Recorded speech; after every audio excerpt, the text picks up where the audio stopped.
विपरीत परिस्थितियों में अक्सर हम अपने आप को असहाय समझने लगते हैं और हम में निराशा बढ़ती जाती है। ऐसे में हमें क्या करना चाहिए?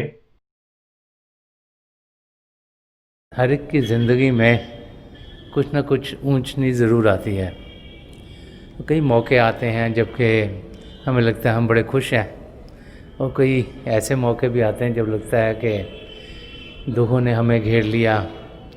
कोई चीज़ हमें ऐसी दिखाई नहीं दे रही जिसके ज़रिए उन दुखों से हम दूर हों, और उस समय इंसान घबरा जाता है। इंसान सोचता है कि शायद उस अंधेरी ज़िंदगी से वो कभी निकल ना पाए। हम सबको ये जानना चाहिए कि क्योंकि हमें मालूम नहीं हमारे पिछले कर्म क्या हैं, तो काफ़ी कुछ जो हमारे साथ हो रहा है वो हमारी समझ के बाहर है। 75% जो हमारी ज़िंदगी में होता है वो जो हमारे पिछले कर्म हैं उनके ज़रिए हो रहा है, जिन्हें प्रारब्ध कर्म कहा जाता है। और उनकी हम में से किसी को कोई जानकारी नहीं। तकलीफ़ क्यों आई, ये बहुत सी बार इंसान समझने की कोशिश करता है, लेकिन उसकी समझ के दायरे से बाहर है। आ गई ये तो हमें पता लग रहा है, तो हमें ये भी समझना चाहिए कि अगर आई है तो चली भी जाएगी। अगर हम अपनी ज़िंदगी को देखें तो कई ऐसे मौके आए होते हैं जब हमें लगता है कि शायद इतना दुख हो गया, इतना दुख हो गया कि उसमें से निकलेंगे नहीं।